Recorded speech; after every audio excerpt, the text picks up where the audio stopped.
What happens when therapy goes wrong? There is a fantastic podcast called Very Bad Therapy that talks about the experiences that people have where therapy goes poorly. And I've had those experiences on both sides of the couch as a client where I've had terrible therapy and then I've had ruptures with clients. And I recorded an episode with Carrie Wiita from the Very Bad Therapy podcast.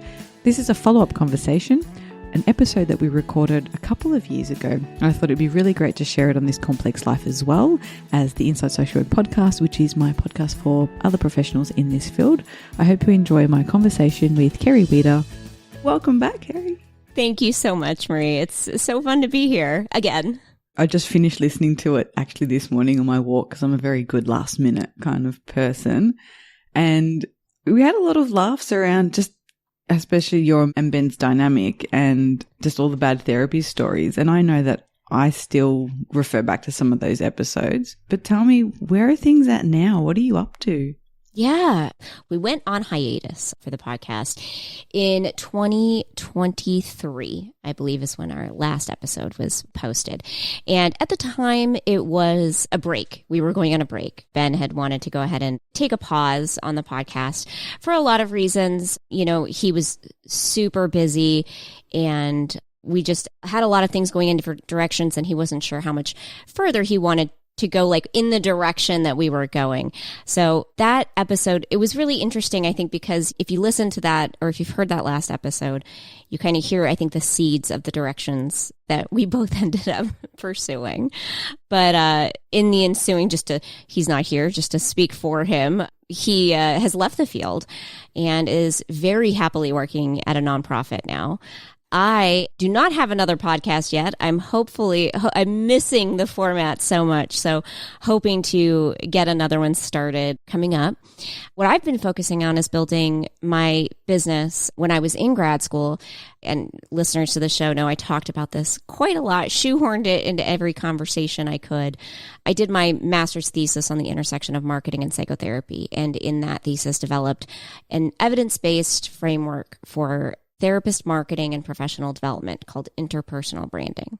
So I've been focusing on that and launched the program Interpersonal Branding for Therapists this summer, which has been a lot of fun. And this fall, I will be starting as an adjunct professor at my old MFT program at California State University, Northridge, teaching professional writing. So that's where I am these days. So you've kind of left therapy as well. Well, it's funny. So here in California, in the States, and specifically in California, the way it works after you graduate, MFTs have to see clients while they're in graduate school. You have to earn a certain number of hours to graduate.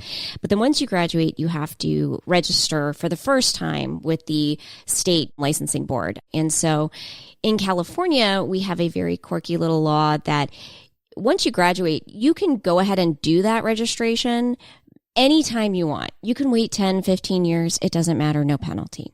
But once you do register, you have 6 years to complete all your remaining associate hours, is what we call them, before you start losing older hours and also lose the ability to work in a for-profit setting, essentially. So when I graduated, I got this opportunity to work with, at the time, working with Simple Practice Learning to turn my thesis into a course for therapists.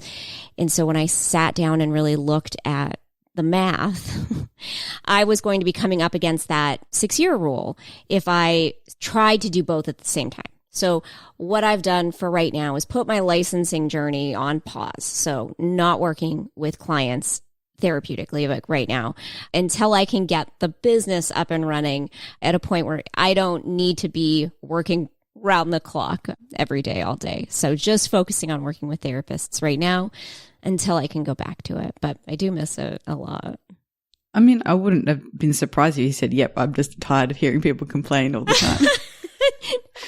Because your podcast was several years of hearing people's stories and they're just the ones that made it to the show. There would have been so many submissions that can get a little bit defeating because people complain when they have a bad experience, but they're less likely to reach out and say, I had a really good one. And so we disproportionately get the bad stories. It's so true.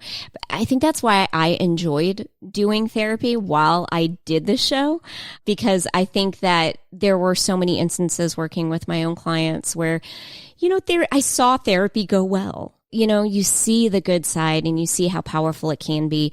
And then to go record the show, be reminded of the tremendous potential for harm. And honestly, I do really appreciate it that I had that experience while I was in training. I think it was a really, really good balance. And I do know that there are apparently quite a few professors or supervisors who require episodes of our podcast as listening in their curriculum for training therapists, which I think is really cool. I think that one of the things that that was so important to us about the show was sharing those voices that don't get heard. Because so much of our training, we focus on, okay, here's a master therapist doing it right, doing it perfectly. And here's this fake client, an actor or another therapist role playing as a client, and see the tremendous benefit they get from this amazing treatment. And it's a nice reminder that that is not always how it goes. And I think it's nice to be able to have that balance. And especially when you're in training, to see examples of where things can go wrong and how bad they can go wrong, and get a little bit of some insight ahead of time about how to maybe head that off at the pass. So for those who have never heard of the podcast before, can you give them a little bit of a synopsis? What is Very Bad Therapy podcast? Yeah. So on Very Bad Therapy, Ben and I, who were therapists in training at the time, we interviewed clients who had had bad therapy experiences, and we heard about what went wrong. And then we would also interview quote unquote experts in the field to give us an idea of how it could have gone better. So we feel like we tried to find something in every horrible story and identify what we could learn from it. What could the therapist have done differently? What maybe the therapist wasn't aware of about how they could have handled it in a way that would have been more productive for the client.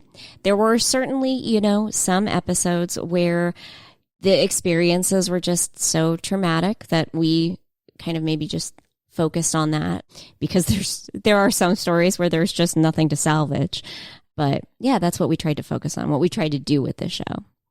And then one of the points that when we discussed this on the last episode, and I'll pop a link for that in the show notes so people can listen to the first episode, was that we're all bound to make mistakes as therapists. And there's this belief somehow that people have, and I think Ben used the example of maybe we go into the dentist and we assume we go to the dentist, they'll take some x-rays, they'll know exactly what we need, and they'll give us that, and then we're off on our way for 6 months or 12 months or however long.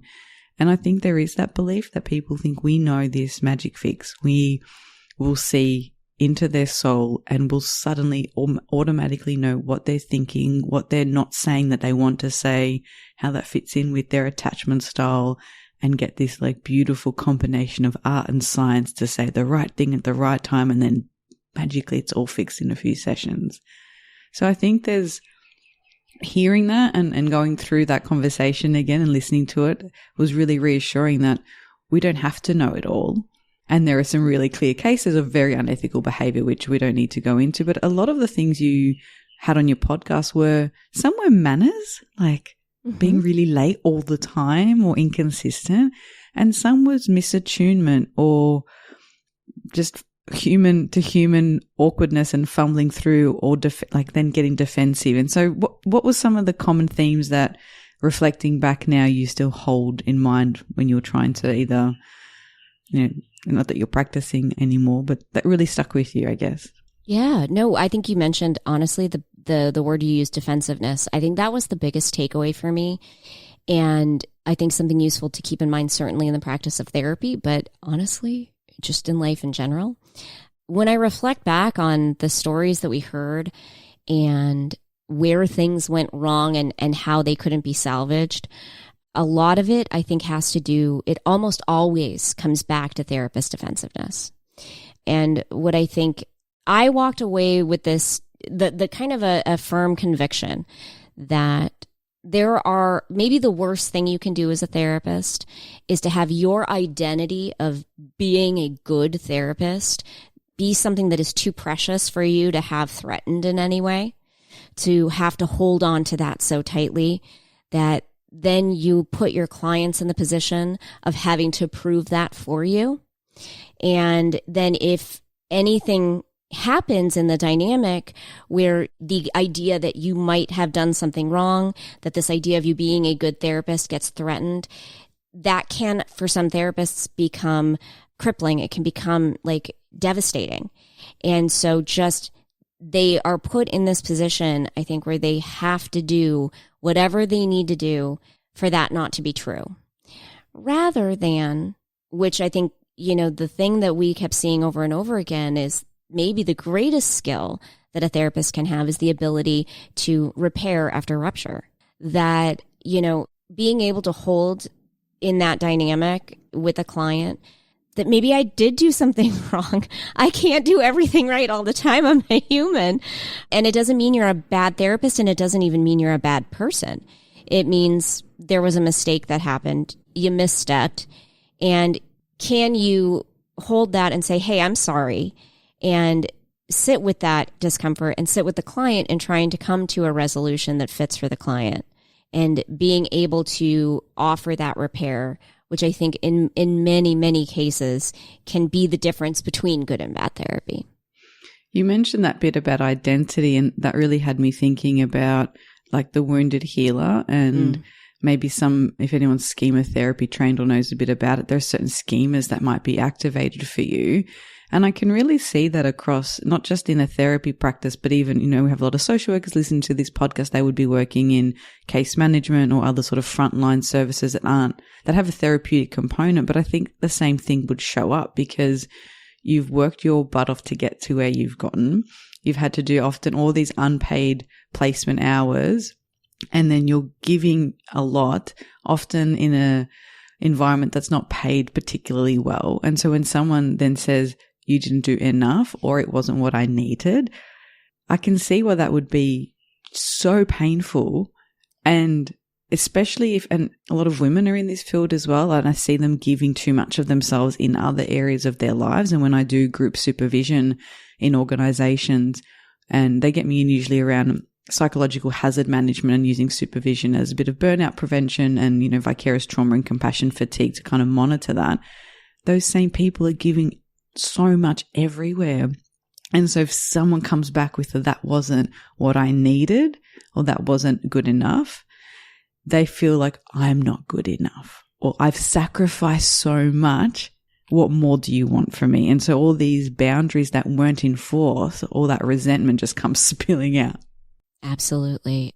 It's so sad. I have such empathy for therapists when that happens, because again, I can't emphasize this enough. We are all people. Nothing magical happens to you when you get accepted into your grad program. Nothing magical happens when you get the license, that you are somehow immune to all of these experiences that other humans have. And it's going to happen. You are not expected to be perfect. And unfortunately, because of the nature of the service dynamic, it's true, you can't escape it, that many clients do expect you to be perfect. They expect you to be the expert. They expect you to know what you're doing in every instance. And especially something that is so interesting that I think came up, and there's one episode that pops into my mind where you can actually do everything right according to your own way of working as a therapist, because there are so many different ways of doing it, so many different approaches. And I have in mind, a client who described an experience with a therapist, and Ben and I were listening and we're like, I can absolutely see why that therapist did and said what she did. And the client walked away from that feeling that therapist wasn't trauma informed, learned later on from a different therapist that this client had identified as a good therapist. Honestly, it was just a situation of better fit. She preferred that way of working that the second therapist had. And for that client, reflecting back on the first therapist, now everything that therapist's way of working is now perceived as bad therapy, when that therapist was just doing a different kind of therapy. But clients don't know. They don't know that. And there's no way, we can't expect them to know that. And when we do, as service providers, put ourselves out there, which we have to by virtue of the mantle of authority that we're given with this license and this title, we put ourselves out there as experts, as like saying, I can help you. I know the way to help you. And a client is going to have expectations that maybe we can't meet. And I think that it should be a bigger part of training, that we can't ever avoid letting people down. It's going to be part of the job. And how do we manage that and hold that? That's a really good question that I can help you a bit. I want to come back to when we talk maybe a bit about the branding, because I actually don't think many of us say that. I think we say we work with ... We work with depression, anxiety. We don't say I can help you with, because that feels like we're promising something that a lot of maybe coaches and non-qualified people say. I can fix, I can heal, we don't really talk that way. But when you were talking about the bad therapy in that, trauma-informed way, it is really hard, because when you're in a room doing those trainings, every single person will have a different experience of something. So I've been to a training where we talked about using a grounding and mindfulness technique. And then someone else was like, oh no, but if you've been traumatized and you disassociate, then that's not trauma informed, because that's asking them to sit with their own thoughts and the beat of their heart. They'll hear it in their ear, and it was a big deal for them. So it's actually, there's no one universal way that everyone's going to say, yes, this is working for everybody. And I think this goes back to my earlier comment around people think we know exactly what they need, that it's written all over their face. And maybe over time we notice patterns and we can recognize more subtle emotional expressions and pull things out. But I can't know if for one person a mindfulness activity is going to put them in a state of absolute bliss, and for someone else that's going to be triggering. Or the smell of lavender oil in my room brings 9 out of 10 people calm, and someone else, it reminds them of something that an abuser did, and then it's not trauma informed. Or so it's actually impossible to get it right. It is impossible. That's the only certainty, is it is impossible to get it right all the time. And it's impossible to be perfect. And that's why, honestly, I think coming out of all cumulatively, like an aggregate, all the stories that we heard, the one thing I'm sure of is one of the most paramount skills for therapists to get good at is rupture and repair, is to learn, how does that look like for you? And again, because just like everything in therapy, every single intervention, everything, it is going to be different for you from every other therapist and their approach. I encourage therapists in training, don't watch a video or a professor demonstrated role play in class and think, oh, that is what rupture and repair looks like across the board for everyone. It's not. It has to fit for you. It has to be natural. It has to be authentic coming from you. It has to feel okay for you to do. And it is a complicated, difficult skill, but that is something like as paramount as paraphrasing, is the ability to, how am I going to handle it? And how am I going to address with clients when things go wrong in the room? And I don't feel like, I think I started to learn how to do it. I'm not saying this by saying like, I know how to do it, because I don't. I think that it's something that you learn over time, but I think it is one of the things that if you're early in your career, it is something I'd encourage you to put a premium in your own self-development as a therapist, finding your way of doing this. My best learning for that was actually working in retail, because trying to deal with a product complaint or a refund. And so being trained in that context of the customer's always right and not to lose my shit, even though we haven't stocked that item in over a year. Of course. So talking about, there's frameworks in coaching and training for retail and hospitality around that. And it wasn't then revisited in my courses at all. I don't even think anyone mentioned rupture, even in my master's program, in most of my training, because you do modality specific. So I might do, 3-day EMDR therapy training. It's expected that you know how to do therapy. So no one's teaching you in those advanced technical skills of the modality, presence, holding space, how to have the conversation. So if everyone assumes someone else has taught it to you, and through my Gottman training, that's when I really honed in on it by how to teach it to other people, how to do there's a particular intervention called the aftermath of the fight, how it gets scripted and each person slows down and notice what they said and what the other person heard, and had to apologize and take responsibility for a piece of that. So that's me. I've now had that skill to try and do it in my friendships as well, because I think we do hold therapists to a higher standard. And I get really annoyed at some of my friends who are therapists or social workers or psychologists who don't put on their, put on their big girl pants and just have the tough conversation. They're so scared of getting it wrong or saying the wrong thing that they get avoided. And I think they do that with clients as well. It's like, oh, not my problem, or I'm just going to there's some anxiety around reaching out and saying, hey, what happened here? Oh, we have a lifetime of conditioning of avoiding those conversations. And I think it's cultural. It can be specific to your family and how those conversations were happened or didn't, and what the ramifications of those were. But it is all of us, I think, are fighting a lifetime of conditioning. This is one of the reasons why back when we had our first interview, Ben was working at the Sentio Counseling Clinic as a clinic director. And what I really love about Sentio, this is a great organization for anyone who's interested. It is an organization focuses on deliberate practice. It's Tony Rumanier and Alex Vaj, who are researchers in the deliberate practice movement in therapy. And they've developed an MFT program here in California, Sentio University. But you can also go to, I believe you can just go to sentio.org. They have an amazing free resources for therapists. And one of the ones that I really love and wish had been around at the beginning of my training they're essentially role plays. They're videos of clients in difficult therapeutic encounters.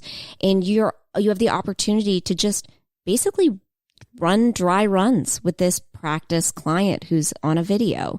Now, their programs get very intense with a deliberate practice coach. That's the whole point of the way they offer deliberate practice, is to have somebody watching the interaction and able to stop the moment, give you specific training on how, what to adjust, and then have you just go back in again. But it's this idea of putting the reps in. And so that by the time it actually happens in session, it's not so charged. You don't have that instant fight or flight, flood of your system of, oh my God, I'm in the situation where I have to say I'm sorry. And you have the experience of having gone through that, worked out that really, all those hard feelings in a low stakes environment. So yeah, if anyone is looking for kind of extra training to do on your own, check out Sentio. It's really great work. Yeah, I love that idea of the repetition. I participated in we call it a stuck case presentation, where I had to present a case that I found difficult, or a presentation, and get other people to role play those family members, not my family, the client, or the made up family, in front of a group. Do the session to the point where I got flooded, I guess, or reacted. And then we paused it. And because it was a family therapy conference type thing, we then looked at family of origin and saw where in family of origin might have impacted that stuckness, and then replay it again with the therapist or supervisor coaching through it. But it makes me think, I think in several of your episodes, you and Ben were talking about, we don't know why therapy works. We still don't know. Right. But what you're describing there is part of what works in therapy. It's repetition in a low stakes environment. It's therapy being a dress rehearsal to have those conversations, maybe outside of the space, to have someone there whose whole mind, but they're there for you in that moment to replay or repeat or bring to a conscious awareness something that you can then repeat and practice and repeat, and then go and do it in the real world. So maybe there's some parallels there between that coaching and that repetition and what works in therapy. And sometimes one powerful experience can be enough that you don't need more. And sometimes you need more repetition. That's very meta. But you're totally right. You're absolutely right. I don't know where to go with that. It's so exciting. I could keep talking about it. But yeah, I love the deliberate practice stuff. So definitely I'll put a link to the Sentio website there for people. Maybe let's talk a little bit about where you've shifted to now. So you're doing some personal branding, marketing stuff. Yeah. What do we get wrong about putting ourselves out there? Well, it's so funny. You had mentioned earlier therapists using language like we work with so-and-so rather than coaches or, other sort of kind of maybe snake oil sort of providers who, say something like, I can help with a certain certainty or surety, right? And it's so interesting. That's literally what brought me into it, because on the one hand, I became aware that our field has a lot of these kind of baked in systems, ways of thinking that make marketing really difficult. One of these being like, we can't promise a result that we can't ensure our clients get, right? And we don't know anything. We don't know that we can help clients. When they come to us, we don't even know really, quote unquote, what's wrong with them, quote unquote, And so all of a sudden we're put here not even able to say, I can help with something. We feel like saying with any confidence, I can help with, feels like a bridge too far for many therapists because of all this stuff that we have in the field. I could go on for hours about what it is that leads up to that, but we'll leave it there. We feel like we can't say I can help with. We feel like we have to say I work with. But we also know from the common factors research and the clinical outcomes research, what does make therapy successful when it's successful are things like instilling hope that therapy will work, getting buy-in from the client to the treatment plan, the rationale that the therapist is presenting, inspiring confidence that this therapist knows what they're doing and can help, is providing a roadmap to get to better. We also know that therapists who work from a specific framework tend to have better outcomes than therapists who are just, working without any framework at all. We think of it in terms of modalities or theoretical orientations, right? And those theoretical orientations, what they are is a hypothesis about what people struggle with, what it would look like for them to get better, and how to get there. So every therapist does actually have an idea about what's wrong, quote unquote, with people, what better would look like, and they have what you have chosen to do in the room to help clients get there. And it looks drastically different from orientation to orientation, to modality to modality. And then within those groups, it looks drastically different from person to person, from therapist to therapist. I always say, like, the CBT coming out of me is going to look very different from the CBT coming out of you, just by the virtue of the fact that we are entirely different humans. So my mission is to push back against the ways in which our field has kind of hamstrung therapists, stifled self-expression, have really limited us in the marketplace by connecting therapists to a sense of who they are as providers, who they are as helpers, and helping them articulate that in a fuller, richer way so that they can, with confidence, go to clients and say, I can help with this, and this is how I do it. If that sounds good to you, great. If it doesn't, even better, because I'm not going to waste your time. That's really the crux of it for me. Do you find that, some of that sounds a bit like niching as well. And one of the difficulties I notice and I've had that too definitely at the start, is thinking that if I say I can do these things, and I'm going to exclude all these other people who I can also work with, and I want to be able to work with a whole range of people. So think of, I don't know, maybe some sort of general fitness instructor. There might be a huge pool of people that they can work with. Maybe when you get into an elite level, elite sports, or you're particular training for a particular, like maybe you're training for a marathon and this fitness instructor does strength, maybe there'll be a limit to what they can do. But for most of your general mood disorders or life transition moments, a lot of therapists can work with those similar presentations. And so I think people as clients don't know what to look for. Like, I almost roll my eyes when I go through Psychology Today or some other platform, and I'm like, they're like, we specialize in this. I'm like, oh, no, you cannot specialize in all those things. But then I've been on that side where I'm saying, but I can work with all of those things. Right. So how do people balance this? Yeah. I don't know, tug of war between what they can work with, what they've been trained to, how people are trying to find someone that gets them, and maybe laser focus. Like, I even work with couples, and sometimes people are like, well, how many couples have you worked with that have this exact presentation? You know, like a 10-year age difference between partners, and one person is a neurodivergent and neurotypical partner. And it's like, Right? No, why is that important to you? It's really hard to find that balance. So difficult. It is the worst. And I think that the worst thing that has happened to therapists are the marketing coaches and gurus who've come in and introduced this idea of niching down. And as though that is marketing and branding in and of itself. I really push back against the niching down rhetoric. I think therapists, it's been a real disservice, I think, to therapists and how they think about talking about themselves in public.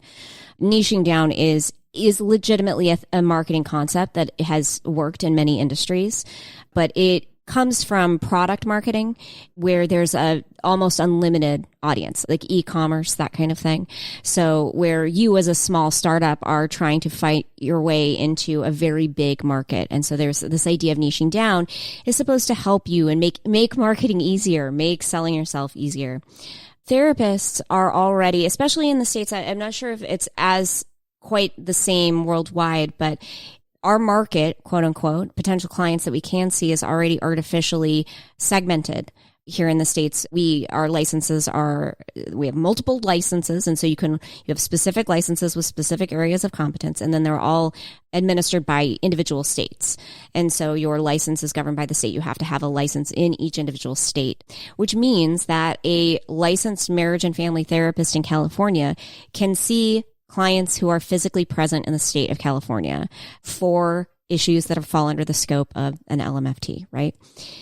So then when marketing coaches come in and tell you to narrow that even further, because that's how you're going to stand out, I think that can help. I mean, it can, for sure, it can work. If, for example, you are a marriage and family therapist who only sees high conflict couples, right? What that does is it harnesses this assumption of authority. Any client who hears that you work with high conflict couples, they just assume that you've got massive, like all this expertise, maybe years of experience. There's something about your training or your background that has given you this angle, this extra edge in working specifically with high conflict couples. But the reality is there are other ways of marketing. That's called a niching strategy. There's also something called a differentiation strategy.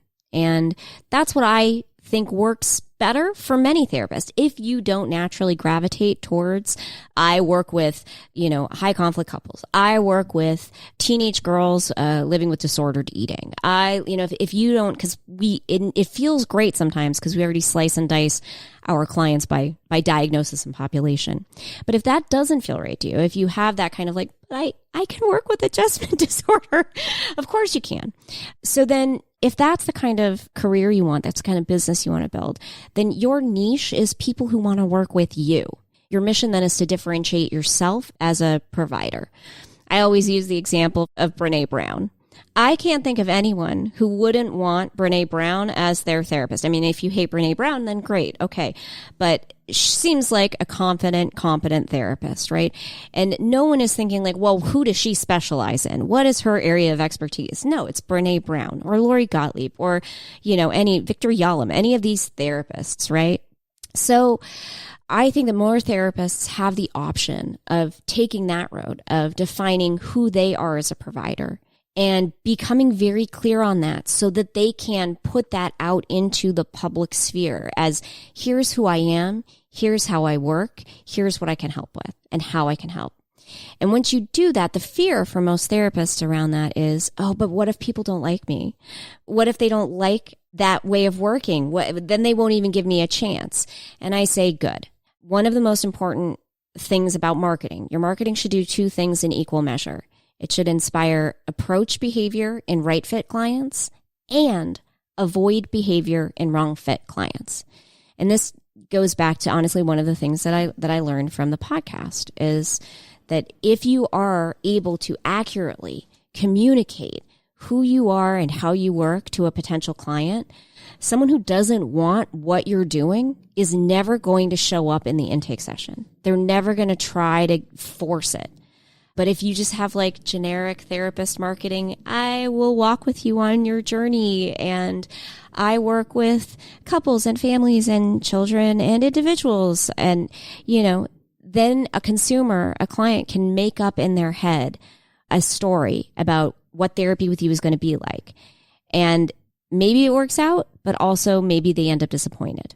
And unfortunately, maybe they end up really disappointed and on our old podcast. So if people listening, because people, I mean, even if it's professionals listening, they would also have times where they are on the other side when they are the client.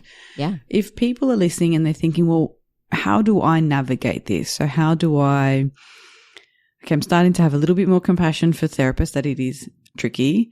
Maybe there's room to ask more questions, or if you're at a bit of a, I guess, if things are feeling a bit stale or a bit of therapeutic drift, maybe you can say, hey, can we revisit what we're doing and why? Anything else people can look for that they can take a bit of leadership in? Yeah. You know, I think I've seen this come up more and more in the therapist Facebook groups, therapists reacting really negatively to clients who show up to an intake call with a list of questions that can feel very challenging. First of all, I want to empower everyone who is seeking a service provider. That is what you can and should be doing, is figuring out what is important to you and asking questions of that provider ahead of time. If you are a provider, again, this goes back to the difficulty of like feeling what happens for you when you feel challenged. I really want you to understand that if somebody is asking you a list of questions, it doesn't mean that they're going to be a difficult client. It means that they're engaged already in their care and they want to make sure it's a good fit. And let's be realistic, you want that too, if you want them to have good outcomes. So yeah, for anyone who is seeking a provider, I want you to start by thinking about what is most important to you. And there are lots of things that you have options on, particularly when it comes to therapy for a therapist. Everything from characteristics like gender or racial, cultural, ethnic identity, age, any of those things, if they are important to you, there's a lot of research coming out now showing that clients who have strong preferences for a therapist or therapy approach, they have better outcomes when those strong preferences are honored. So if you have a strong preference and you think of what does a therapist look like to you, what kind of therapist do I need, that's where I want you to make a list of those characteristics and go find that therapist. And then I want you to ask that service provider, you know, what do you think about people who have my kind of a problem? Like, tell me about your idea of what is therapy? What's it for? What is it supposed to do? I find in my program, Interpersonal Branding for Therapists, this is where my program starts, is I have a 2-hour conversation with my therapists. I call it the intake session, where I ask you this question: what is therapy? How do you do it? What is supposed to happen? What does a good outcome look like? What is your role as a therapist? How do you function in the room? I ask these questions because often we don't get the chance to talk about this ever. And as therapists, we think we know the answers to these questions, but we don't. And the reality is your marketing is literally that. Your marketing is and should be the answers to those questions. So everything needs to start with being able to articulate. And so I think for a lot of those therapists who feel challenged and thrown off and instantly feel like a therapist a client is going to be a difficult client because they're asking questions like, what do you think about therapy? Like, how is this supposed to work? That feeling is coming up because you haven't really ever answered this question before yourself. So that's why I start there. I love that. So a lot of opportunities for people to reframe that as it's not difficult, it's engaged in care. Yeah. And have some answers ready to go. Yeah. Practice them. I have on my website, I've made a Get Ready for Therapy diary. So all people that start seeing me get one as part of their first session if they want it. And there's available to download. But it gets you asking yourself those questions of, what are my goals? What am I here for? What am I hoping for? Is there anything any adjustments I'd like to make? Any homework? Like all of these sorts of questions, because if we don't know, we can't always help as well. And I think it's a relational dance between what are your expectations? Does that match what I can do? What are your goals? Does that meet what I can do? What about then time constraints and availability and affordability? And I need to see someone weekly for at least a year, but you're saying you can only afford one session a month. This might not be a good fit. Or it is those back and forth and having those tough conversations.